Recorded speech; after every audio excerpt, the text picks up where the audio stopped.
नमस्कार, आप देख रहे हैं नेशनल वॉइस। आपके साथ मैं हूं शुभ्रा सुमन। लोकसभा चुनाव से पहले राजनीतिक पार्टियों की यारियों का मौसम चल रहा है। सोशल मीडिया से दूर रहने वाली मायावती जब तेजस्वी यादव से मिली तो फोटो वायरल हो गई। तेजस्वी ने खुद ट्वीट करके जन्मदिन की बधाई दी और लिखा कि मायावती ने जो कुछ भी अचीव किया है उसके लिए वो इस सम्मान की पात्र हैं। तेजस्वी को मायावती से क्या आशीर्वाद मिला, ये सियासी पंडित समझने की कोशिश ही कर रहे थे कि अभी कुछ देर पहले तेजस्वी और अखिलेश यादव एक साथ प्रेस कॉन्फ्रेंस में नजर आए। तेजस्वी ने सपा बसपा को गठबंधन की बधाई दी और साथ मिलकर बीजेपी को हराने की कस्में खाई। यूपी में माया और अखिलेश के एक साथ आने से पहले ही सियासी हलचल तेज है। इसे बीजेपी के लिए बड़ी चुनौती के तौर पर देखा जा रहा है। बीजेपी पर इस बात को लेकर भी दबाव बढ़ गया है कि वो अपने सहयोगियों को एकजुट रखे, लेकिन जिस तरह के तेवर बीजेपी के सहयोगी दलों ने पिछले दिनों दिखाए हैं उससे आसार पार्टी के पक्ष में नहीं दिख रहे हैं। अपना दल हो या सुभाषपा, दोनों ने वक्त वक्त पर विकल्प तलाशने की बात कही है। अब खबर है कि तेजस्वी एसपी बीएसपी गठबंधन को अपना पूरा समर्थन दे रहे हैं। मायावती और तेजस्वी की मुलाकात लोकसभा चुनाव से जोड़कर भी देखी जा रही है। लोकसभा चुनाव में तेजस्वी की पार्टी आरजेडी का मकसद भी बीजेपी को मात देना है। ऐसे में दो बड़े राज्यों में एक एक करके साथ आती जा रही क्षेत्रीय पार्टियां बीजेपी के 2019 के सपने के रास्ते में कितना बड़ा रोड़ा बनने जा रही हैं, इसे ही समझने की कोशिश करेंगे।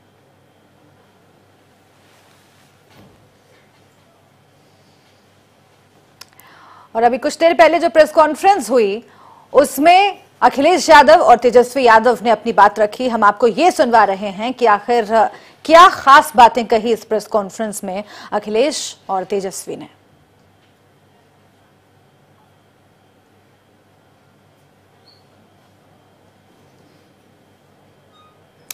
तो इससे पहले कि हम आपको सुनवाएं कि क्या कहा है अखिलेश और तेजस्वी ने, कुछ सवाल हैं जो आपके सामने हम रखते हैं। नेशनल वॉइस इस गठबंधन को लेकर कई सवाल पूछ रहा है। गठबंधन बीजेपी के लिए कितनी बड़ी चुनौती होगी, यही सबसे बड़ा सवाल है, क्योंकि लक्ष्य सभी पार्टियों का एक है। मायावती और तेजस्वी की मुलाकात की जो तस्वीर आपने देखी उसके क्या मायने हैं। लोकसभा चुनाव में क्षेत्रीय पार्टियों का जो गठबंधन है उसका क्या महत्व है, केंद्रीय राजनीति पर इसका क्या प्रभाव पड़ेगा। बीजेपी पर अब बहुत बड़ी चुनौती है कि अपने सहयोगियों को एकजुट करके रख सके। इसमें बीजेपी कितना कामयाब हो पाएगी ये भी देखना होगा। मायावती और तेजस्वी यादव मिल रहे हैं एक तरफ, तेजस्वी और अखिलेश यादव एक साथ प्रेस कॉन्फ्रेंस कर रहे हैं। आखिर इन सब के मायने क्या हैं, हम यही पूछने की और समझने की कोशिश करेंगे। लेकिन आप सुनिए पहले कि क्या कहा है अब से कुछ देर पहले प्रेस कॉन्फ्रेंस में तेजस्वी और अखिलेश ने। लेकिन एकजुट हुए।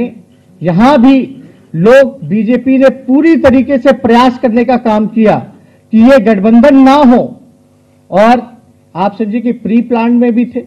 हम लोग तो केस मुकदमा झेल ही रहे, सीबीआई ईडी। हम कहते हैं सीबीआई ईडी अब एजेंसियां नहीं रह गई, अब वो बीजेपी के अलायंस पार्टनर बनकर के रह गए हैं। बस उनको फायदा। तो सुन रहे थे आप, तेजस्वी यादव अपने पूरे तेवर में नजर आ रहे थे और ऐसा लग रहा है कि लोकसभा चुनाव से पहले ये जो तस्वीरें हैं वो कुछ और ही कहानी बयां कर रही हैं, क्योंकि ये सिर्फ उत्तर प्रदेश की बात नहीं है बल्कि दो बड़े राज्य उत्तर प्रदेश और बिहार, वहां पर क्षेत्रीय पार्टियां बीजेपी के विरोध में एकजुट हो रही हैं और इसका सीधा प्रभाव 2019 के लोकसभा चुनाव में उसके आधार पर, उसके परिप्रेक्ष्य में देखा जा रहा है।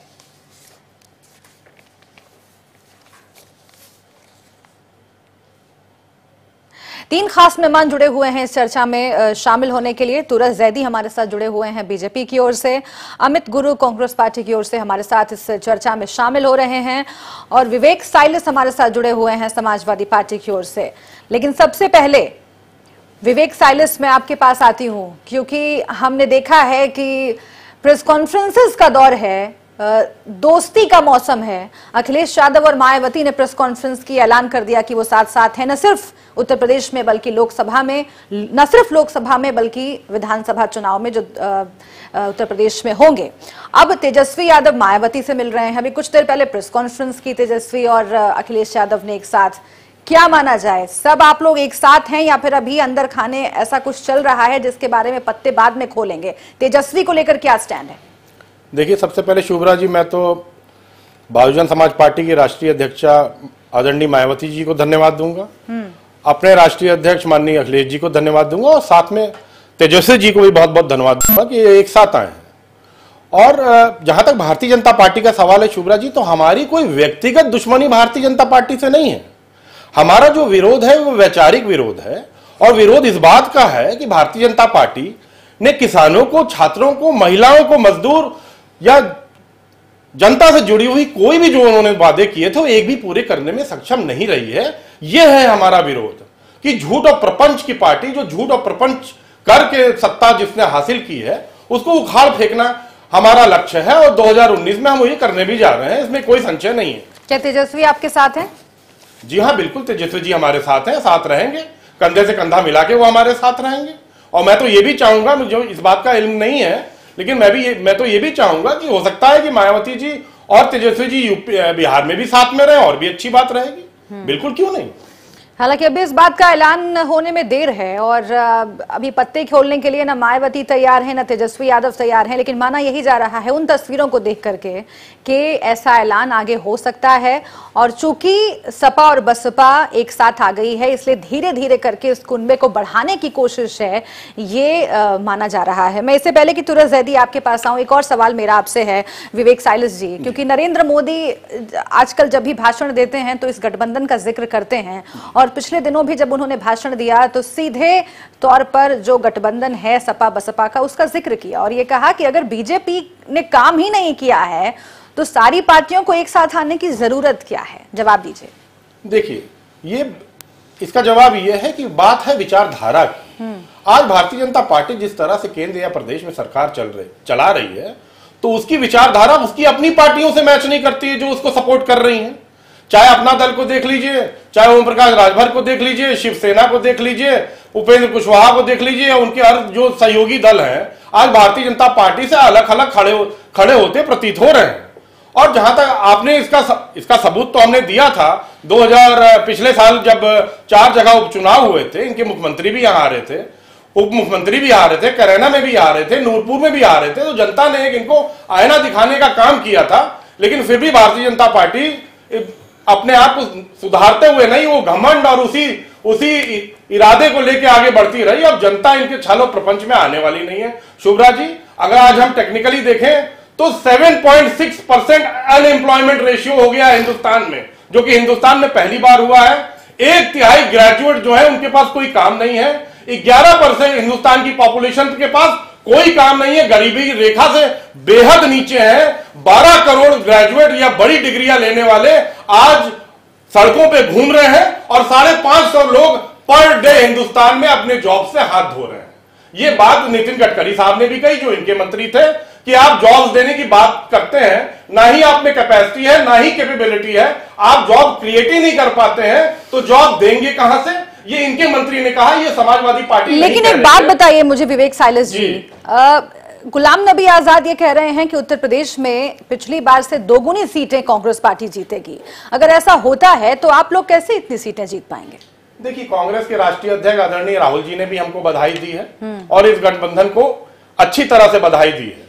अब जहां तक गुलाम नबी आजाद साहब का कहना है कि वो अच्छे चुनाव लड़ेंगे, तो हम उनको शुभकामनाएं देते हैं, लेकिन अंदर जनता अच्छी तरह से जानती है, और जनता भारतीय समाजवादी पार्टी और बहुजन समाजवादी पार्टी ये जो विरोधाभास गठबंधन के साथ मजबूती से खड़ी है। ये जो विरोधाभास है, इस पर एक बार मैं अमित गुरु आपसे रिएक्शन ले लेती हूं, क्योंकि या तो ये होगा कि कांग्रेस बहुत अच्छा प्रदर्शन करेगी, या तो ये होगा कि सपा और बसपा का गठबंधन बहुत अच्छा प्रदर्शन करेगा। दोनों एक साथ हो जाए ऐसी कल्पना करना मुझे लगता है कि बेईमानी है। और आप दोनों का लक्ष्य तो चूंकि एक ही है, आप भी ये कहते हैं कि बीजेपी को हराना है, और ये गठबंधन भी ये कह रहा है कि बीजेपी को हराना है। एक ही लक्ष्य पर चल रहे हैं, अलग रास्ते से चल रहे हैं, तो क्या बीजेपी को फायदा नहीं पहुंचा रहे हैं आप लोग? नहीं, देखिए, बीजेपी को तो पहले बता दूं आपको, कहीं से फायदा पहुंचने वाला नहीं है। और जहां तक भारतीय जनता पार्टी से लड़ाई की बात है, सपा लड़ रही है और सपा के साथ गठबंधन लड़ रही है और हम लड़ रहे हैं, ऐसा कुछ नहीं। मैं आपको बता दूं, भारतीय जनता पार्टी से सीधे लड़ाई कांग्रेस पार्टी का आज से नहीं है, शुरुआती दौर से है, और हमेशा कांग्रेस ने ही भारतीय जनता पार्टी से लड़ाई लड़ी है और विचारधारा की लड़ाई रही है, और कोई इसके मायने नहीं है, सिर्फ विचारधारा की लड़ाई। हम ऐसे सामंती विचारधारा को इस देश में पनपने नहीं देना चाहते हैं जो सांप्रदायिक और धर्म, जाति और मजहब को लेके हो। आपको बता दूं, पार्टी ने हमेशा बड़ी मजबूती के साथ 2009 के चुनावों को देख लीजिए। 14 के परिप्रेक्ष्य में मैं नहीं जाना चाहूँगा क्योंकि वहाँ हमारी कमियां कुछ रह गई।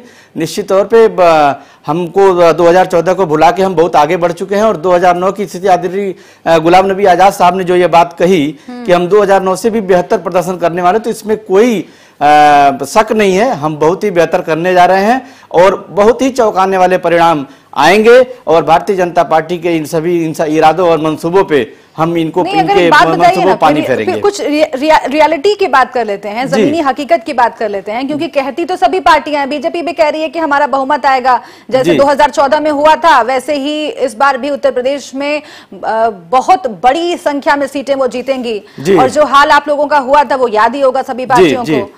4.5 सालों में अगर आप लोग अच्छा प्रदर्शन करेंगे तो आपका ये कहना है कि सपा बसपा का एक साथ आना, इससे कोई फायदा नहीं होने जा रहा है, बीजेपी को ये लोग मिलकर टक्कर नहीं दे पाएंगे, यही है ना?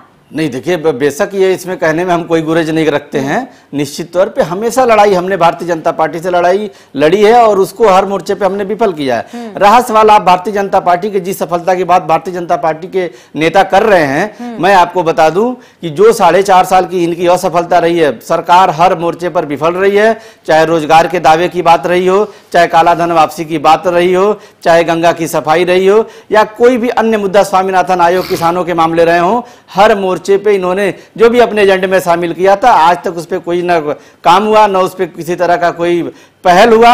और ये सब बातों को लेकर जब आप जनता आज के डेट में इंतजार कर रही है, चुनाव में आप जाइएगा और आपके लोग भी चुनाव के सर्वे करेंगे, आप जाइए, जनता बिल्कुल बेसब्री से इंतजार कर रही है, क्योंकि उसको पिछले 4.5 साल में कुछ नहीं मिला है, सिर्फ जनता को चला गया है, और उन वादों पे आज तक भारतीय जनता पार्टी सरकार ने अमल नहीं किया है, और उसका खामियाजा इस बार कह देने मात्र से कि हम सफल होंगे, ऐसा बिल्कुल नहीं होने वाला है। निश्चित तौर पे गठबंधन, महागठबंधन, हमारी सरकार, हमारी पार्टी, हालांकि सर्वे तो जब आएंगे तब आएंगे और बीच बीच में आते ही हैं, लेकिन नरेंद्र मोदी जब कार्यकर्ताओं से बात कर रहे थे, तुरस जैदी साहब, तो उन्होंने ये कहा कि देखिए, सिर्फ नरेंद्र मोदी के नाम से आप लोग जीतने वाले हैं नहीं, आप लोगों को जमीन पर जाकर काम करना पड़ेगा, और ये ध्यान में रखिए कि नाम की बदौलत जीत हासिल कर लेना या ये सोच लेना, ये ठीक बात नहीं है। तो क्या आप लोगों को भी एहसास हो रहा है कि सभी पार्टियां चूंकि इकट्ठा हो रही हैं तो चुनौती घटने की बजाय बढ़ती ही जा रही है बीजेपी के लिए? शुभ्रा जी, एक शेर को रोकने के लिए भेड़ बकरियां जमा हो रही हैं, ये महागठबंधन नहीं, ठग गठबंधन है। ठीक है, इस बारे में सिर्फ इतना ही कहूंगा कि समय गूंगा नहीं बस मौन है, वक्त बताता है किसके साथ कौन है। विवेक जी बैठे हुए हैं, जो गठबंधन हुआ है, उनसे ये पूछना चाहता हूं, गेस्ट हाउस का नासूर कैसे भरेगा?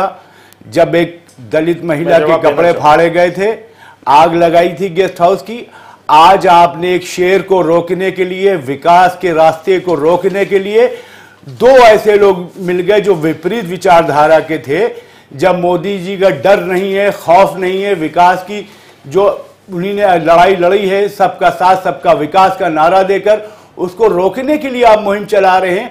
दो खूनी लोग एक दूसरे के गले मिल रहे हैं, दोनों विचार विपरीत धारा के लोग हैं जो एक गठबंधन कर रहे हैं। इस गठबंधन का कोई अस्तित्व नहीं। 2019 में पूर्ण रूप से भारतीय जनता पार्टी का शासन होगा कि मोदी जी जैसा व्यक्तित्व जिसके दामन पर आज तक एक दाग नहीं लगा है, भारत की तारीख में एक पहला प्रधानमंत्री हुआ है, और 2019 में वो पुनः प्रधानमंत्री पद की शपथ लेंगे। तुरस जैदी साहब, आपने कई 2-3 बातें बहुत बड़ी कही हैं, और अब मुझे इस पर रिएक्शन लेना पड़ेगा विवेक साइलस का। विवेक साइलस जी, नरेंद्र मोदी को शेर कह रहे हैं और आप लोगों को भेड़ बकरी कह रहे हैं।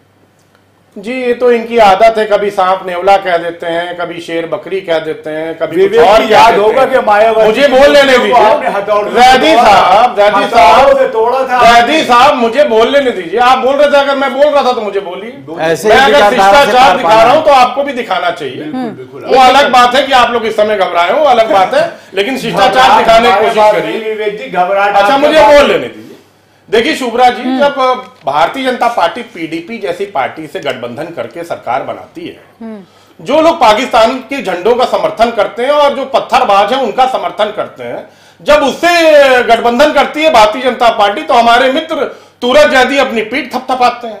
लेकिन अगर कॉन्स्टिट्यूशनली हमने कोई गठबंधन कर लिया जो कि इनको बुरी तरह से हराने वाला है और हरा भी चुका है उत्तर प्रदेश के ही अंदर, तो इनको बहुत दिक्कत होने लगती है। खैर उसको छोड़ दीजिए। जहां तक आज की बात है तो 5 राज्यों में हमने रिजल्ट देख लिया कि भारतीय जनता पार्टी का क्या असर हुआ था। इन्होंने अपना पीठ थपथपा के अपने जितने भी इन्होंने काम किए थे, चाहे वो जनधन हो, शौचालय हो, आवास हो, उज्ज्वला हो, सब करके देख लिया था।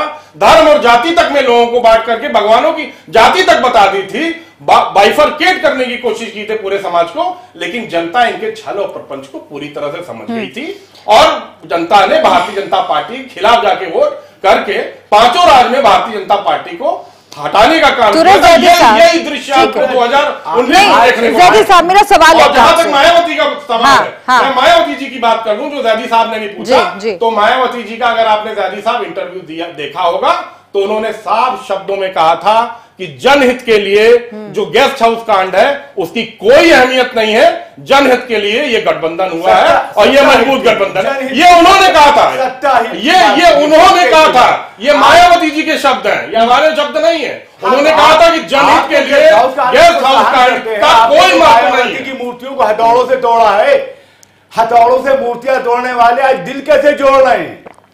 इसी लखनऊ में मायावती की मूर्तियों को समाजवादी युवजन सभा के कार्यकर्ताओं ने हथौड़ों से तोड़ा है। मैं आपको बता दूं, वो जो मूर्ति तोड़ी गई थी वो किसी समाजवादी पार्टी के कार्यकर्ता ने नहीं तोड़ी थी, पहले जान लिया था। वो अमित जानी ने तोड़ी थी जो कि एक दूसरे संगठन में था, आज भी दूसरे पहले आप अपनी चीजें अपने फैक्ट क्लियर करके आए, हवा में बैठ के बात ना किया करें। अमित जानी समाजवादी पार्टी का सदस्य नहीं था, भेड़ बकरी एक हो गई है।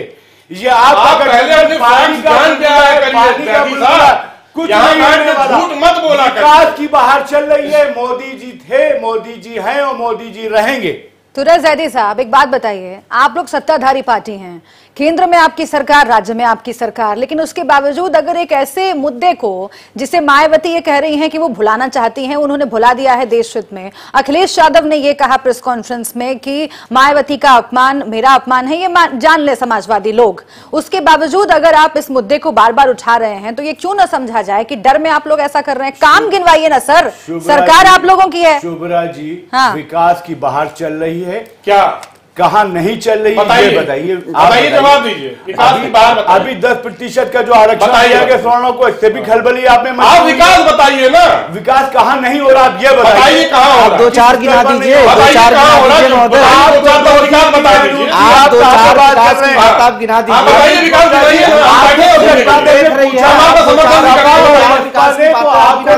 खुद आपका समर्थन करूंगा, विकास बताइए। अमित गुप्ता जी, मैं आपकी बात से सहमत नहीं हूँ। आपको तो सपा बसपा ने गठार दिया, आप गले लगाने जाइए। आप विकास के पास आपकी पास कोई लिस्ट नहीं है, सवाल आरक्षण भारत में लाइट, इसके पहले आपके पास कोई विकास। ठीक है, अमित जी को बात करने दीजिए, अब अमित जी को जवाब देने दीजिए। अमित जी देखिए, आप पे तंज कस दिया गया है, सपा बसपा ने आपको तो किनारे कर दिया, अब आप लोग कोई भी दावा करते रहें, क्या फर्क पड़ता है? नहीं नहीं नहीं, देखिए किनारे कर दिया गया, अब उस चीज को आप सुधार कर लें। हम उस गठबंधन के हिस्सा नहीं बने, आप इस रूप में ले जाइए, पहली बात। दूसरी चीज मैं आपको बता दूं, अभी